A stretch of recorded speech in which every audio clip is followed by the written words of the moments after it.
Videos like this sometimes feel somewhat indulgent.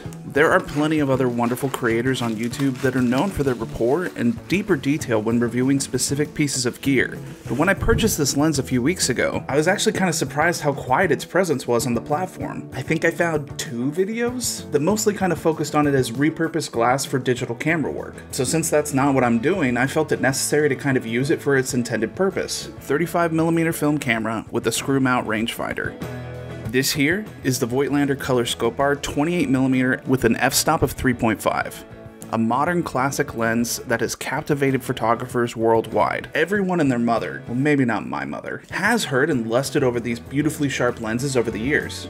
Founded way back in 1756 in Austria, Voigtländer was a major pioneer in the world of optics, mathematical machines, and later lenses and cameras. They were responsible for some of the most groundbreaking designs in the 19th and 20th century. But like many classic European camera brands, they struggled in a post-World War II world and production stopped in the 1970s. But thankfully, the story doesn't end there. In the 1990s, a Japanese optics manufacturer took up the Voigtländer mantle, continuing on the legacy and creating products that people still love today. They licensed the Voigtländer name and started producing high-quality glass for mostly rangefinder cameras of any era, breathing new life into the brand. And that's where this color SKOPAR comes into play, and why I'm gonna have to work a few corners this month just to make rent. We don't judge here.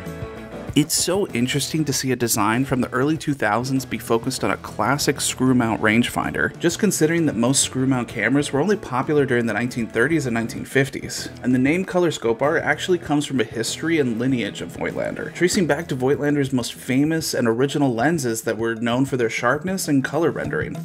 As someone that's been exclusively using retro Soviet lenses on my Canon P for about a year now, I can drastically see the difference. Not just because of the build quality and sharpness of the lens, but the reassurance of this newer and better coatings on the optics. And the reason that the only videos I've been able to find online of people showcasing this lens just shows how easy it is to mount to other cameras and to repurpose it for modern use. Now 28mm is a pretty wide field of view compared to most of my work on the Canon P, but I like the challenge of getting closer to my subject and seeing if I can actually get that accomplished. So I've been in the market for 28mm for some time. But when you compare it to the prices of some of the original Canon glass that came with the P and other cameras in that line, it's really not too much far off from Voigtländer glass. And I just honestly got lucky with the price because apparently no one likes silver. Everyone just wants blacked out cameras, and I kind of get it, but at the same time, it looks really good on the P. You know, there's so many hints of silver already that, I don't know, I think it works perfectly with this camera. It just becomes part of it. Now most rangefinders of this era, and most rangefinders actually, don't have frame lines for 28mm. You know, on the P I've got 35, 50, and 100. But my friends are better than yours, so this hasn't really been a problem for me. My buddy Jake over at 3313 Photography on YouTube. This is so meta right now. I think he still makes YouTube videos. Go to his channel and bug him a little bit. It's time for a new video, Jake. He found this little viewer for me, and it actually is an original Canon 28mm viewer made for these rangefinder cameras, and it just perfectly slides in on this Canon P, and now I have frame lines. So if you've never used a viewer before, I'm sure a lot of you have, but if you're down here, you get your focus first on the actual eyepiece of the camera, and then you come up here to the viewer that you've slid in to get your frame. Now with most rangefinder frames, it's not like looking through an SLR prism where you're seeing the exact frame. You're getting an estimate that is just maybe slightly above or to the side or whatever, but for the most part you're getting your frame. And with something like a 28mm this wide, you're gonna get your shot.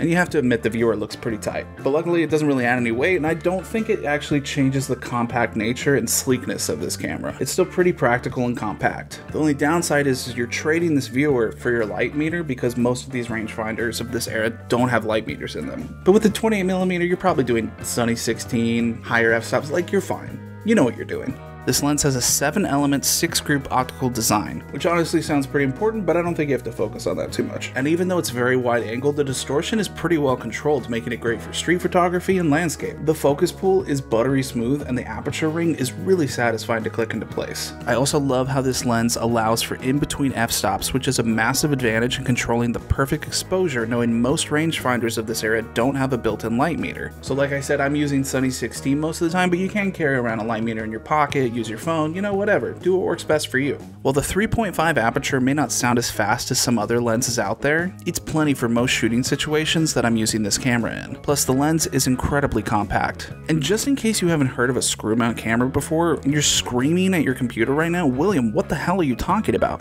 calm down, it's gonna be fine, it's exactly what it sounds like. So just keep that in mind when mounting and remounting different lenses to this camera, that you really have to confirm that you're tightened all the way. I guess you could accidentally start loosening this when you're pulling focus or changing your aperture, but that's never happened to me. So how does it perform?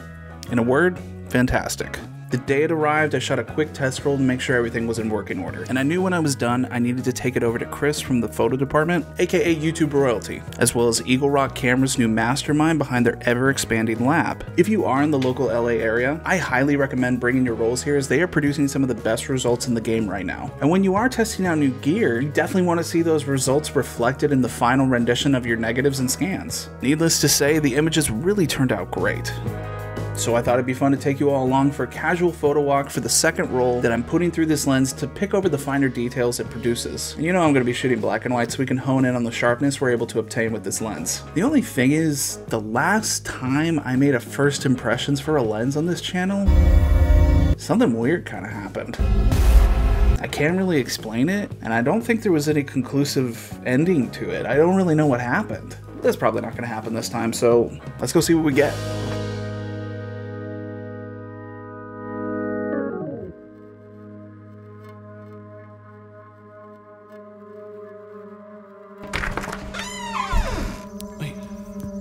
What? What? Come here. Come here.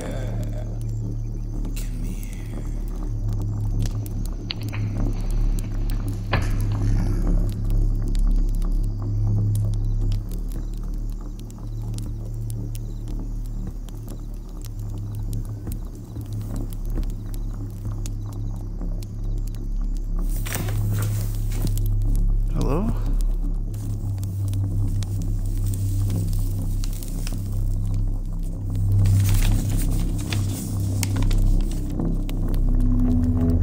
Don't look.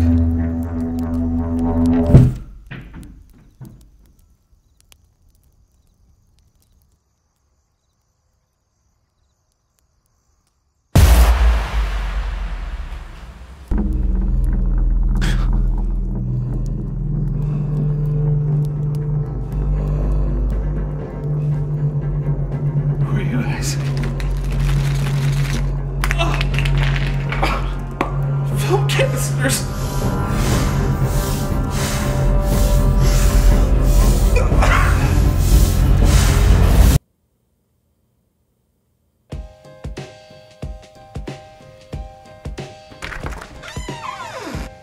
For this roll of HP5, I visited the ACMA Museum in Costa Mesa in hopes of capturing incredible architecture and interesting subjects to help give landscape scale.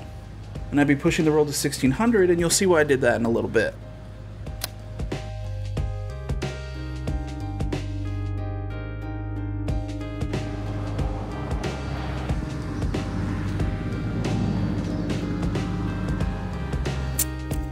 These first few images are crispy as hell, and when I zoom into these shots, you can really just see how much detail is being rendered and documented on your negative.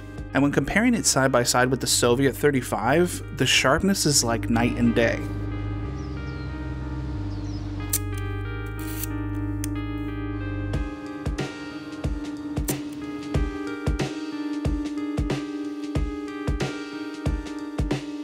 I had originally hoped for more foot traffic here to give these images a sense of depth, but honestly I was just too busy having a great time shooting, and I found myself clicking away regardless of the expectation.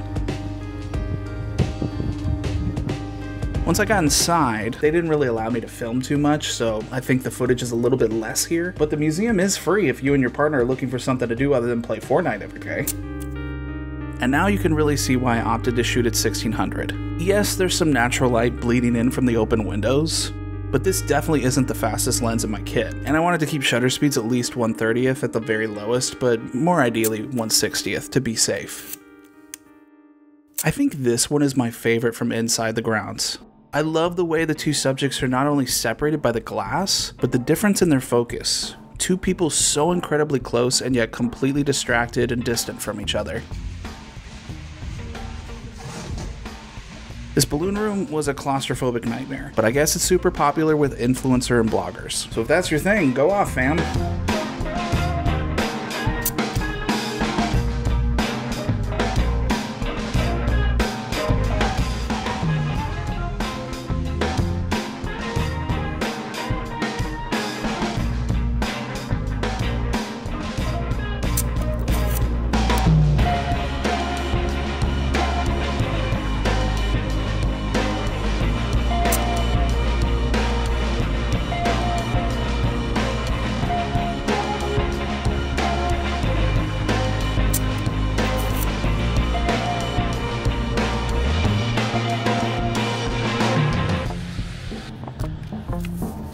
I'm extremely happy with this setup, and I hope that I've brought a little bit more light to this fantastic era of classic design being brought into the modern world. And yes, the early 2000s were 20 years ago, but to see this perfectly mounted to a camera from the 50s is kinda cool. Overall, the Voigtländer color SKOPAR is exactly what I was looking for over the last 6 months. Whether you're a fan of vintage rangefinders or you're looking to mount this to a digital camera, this lens offers a blend of classic design and modern optical use. It's sharp, compact, and looks right at home on any vintage rangefinder or any like-alike setup. And that's it this week, so we'll see. Oh shit!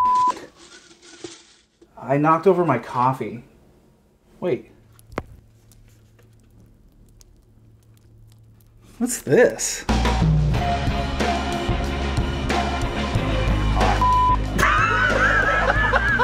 you like, is this the third breath? You know it's what?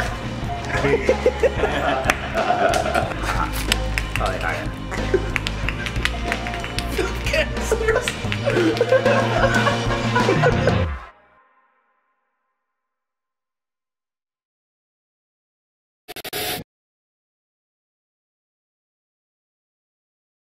I mean, I kind of think some's in my but What? I like to believe that. It's in my boot.